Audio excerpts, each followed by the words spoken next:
The Philippine National Police nag-imbestiga ng maayos. The pieces of evidence that were gathered shows that a case can be prosecuted under Republic Act, the anti-hazing law. Okay, so yun ang recommendation natin. Kasi pagka may death, ang kaso lang diyan is it's either homicide or murder. We are recommending to be the suspects or respondents to be prosecuted under Republic Act or anti-hazing law because we found out that there is an act of maltreatment or hazing and initiation. And then therefore, they should be tried under anti-hazing law. Hindi sila sinaktan, ngunit dinala sila sa mapanganib na lugar kung saan nangyari lahat na to. In the elements of the anti-hazing law, it does exposure to weather and forced calisthenics were one of them. And because of the calisthenics and the exposure to weather, it resulted into the drowning of 2 individuals. We have over 620 pages of testimony, all which corroborate to the fact that they were subjected to extreme weather and extreme conditions which resulted in death. Sec, may mga lumalabas po kasi na issue or question na kayo raw po kasi ay team manager ng UP basketball team. Paglilinaw lang po, bakit daw po kayo parang tila actively involved dito sa ganitong investigasyon knowing na ang dalawang koponan ay talagang striktong magkalaban? Number one, hindi po ako team manager. Ang team manager po ay si Coach Bo Perasol. Ako po ay isa sa mga alumni na tumutulong sa UP men's basketball team. Isa yan sa mga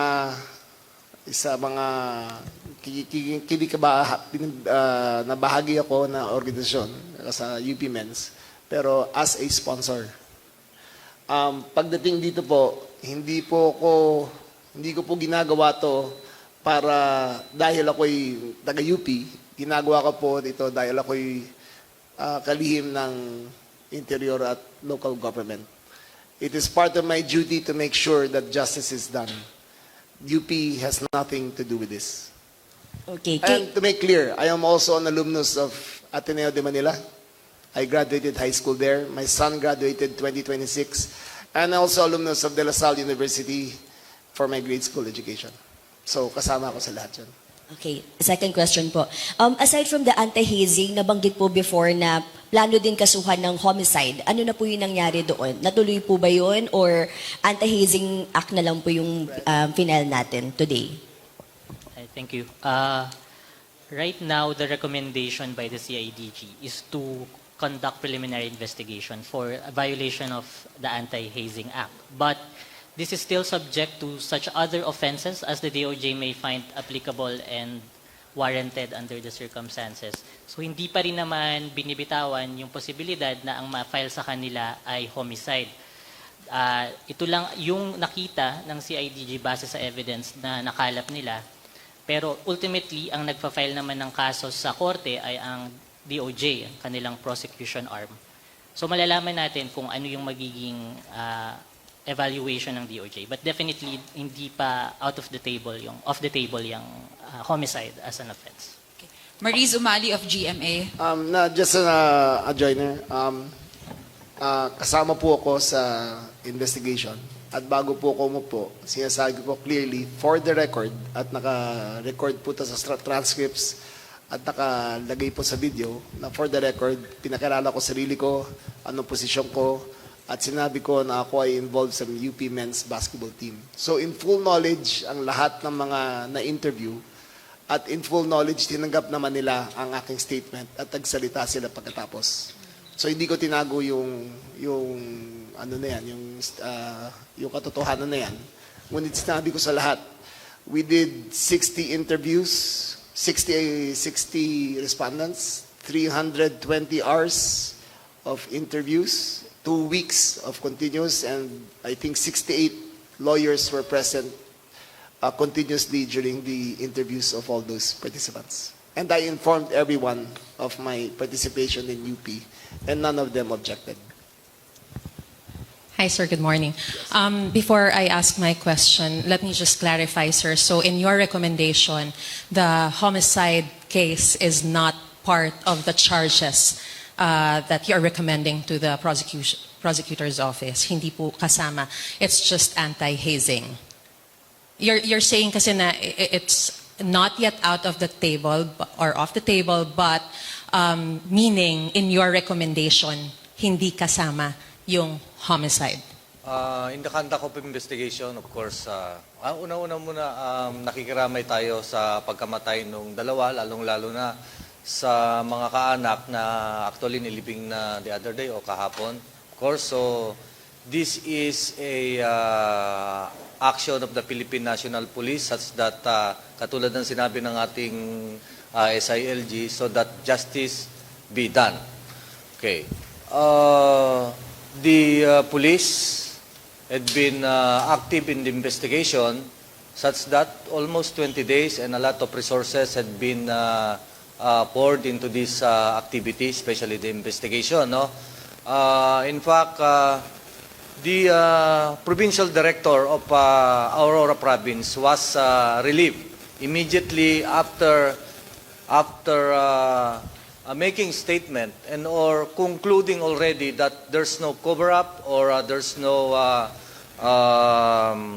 walang nangyari na hindi maganda or foul play in that fateful day of June 8.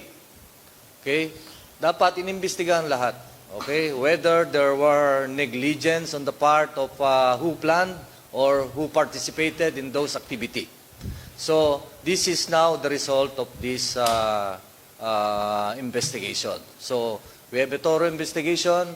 We have found out, we accounted who were responsible, who planned, who participated, even the neophytes or the players and the schools. And even prior to the incident and even years before the incident, kaya tignan nyo, ano ba yung mga nangyari before? We have a statement or testimonies what happened before, in 2016. May nagsabi na they were subjected to swimming. Hindi naman sila marunong maglangoy. And so, the Philippine National Police nag-imbestiga ng maayos. Okay? And so, we are now, the pieces of evidence that were gathered shows that a case can be prosecuted under Republic Act, the anti-hazing law. Okay, so yun ang recommendation natin. Whether there was death, whether kasi pagka may death, ang kaso lang diyan is it's either homicide or murder. We are recommending to be the suspects or respondents to be prosecuted under Republic Act or anti-hazing law because we found out that there is an act of maltreatment or hazing and initiation. And then therefore, they should be tried under anti-hazing law. And ang ini-implement natin dito or tinatry natin dito is we would like to deter the conduct of hazing or maltreatment. Yan ang ginagawa ng Philippine National Police, especially if I will mention two incidents. That is when I was the regional director of 4A, meron po tayong hazing or maltreatment, hazing na nangyari doon. Particularly the Salilig case. At tinutukan natin doon.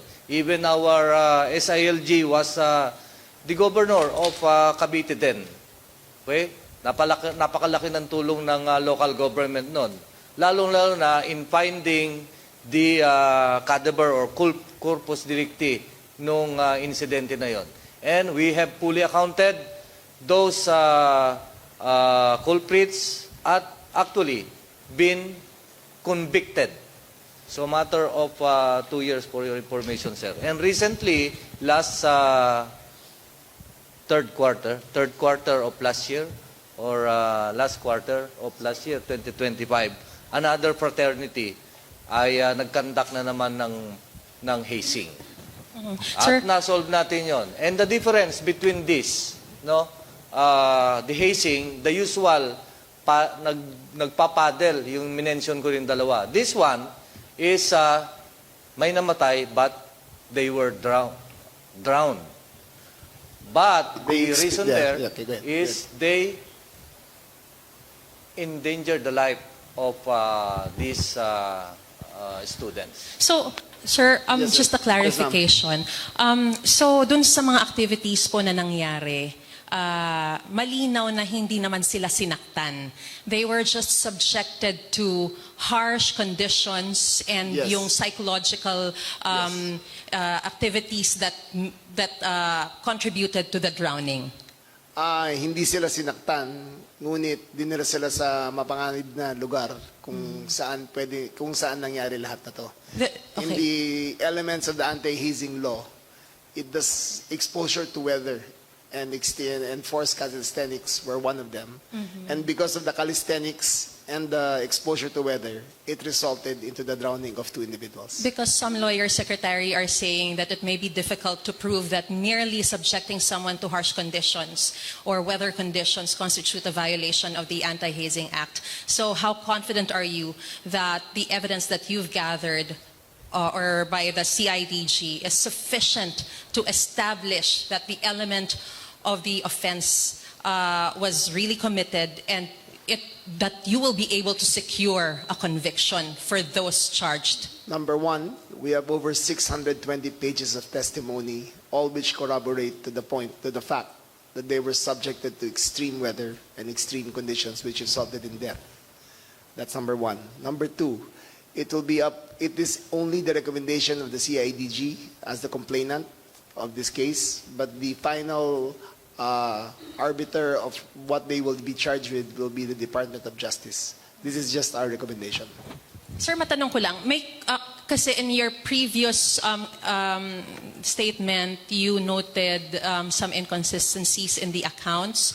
So, may malinaw ba na ebidensya na merong tangkang pagtatago ng impormasyon, maling salaysay, at pagtatangkang ilihis yung investigasyon ninyo? And also, can I just ask, Secretary, if under the virtue of command responsibility, will the heads of Ateneo not be charged as well? Dahil kahit na posibleng hindi nila alam yung nangyari, by virtue of command responsibility, dapat I'll answer the alam first nila. part. Okay. Yung una, nung tinanong namin si Top Baldwin kung may nangyari ng ganito dati, na muntik malunod, sabi niya wala. Wala. In his words in English, and we can provide the transcript. I do not recall. There was never any incident that this ever occurred. However, his former players testified that they nearly drowned. So that in itself shows a great inconsistency. Pagdating sa Ateneo, Brian, when it comes to Ateneo, there is a concept of loco parentis which might be explored by the Department of Justice, but that requires a deeper investigation into the law. We are just looking into the criminal aspect. But definitely there will be civil liabilities of the Ateneo de Manila because of the deaths of the two individuals.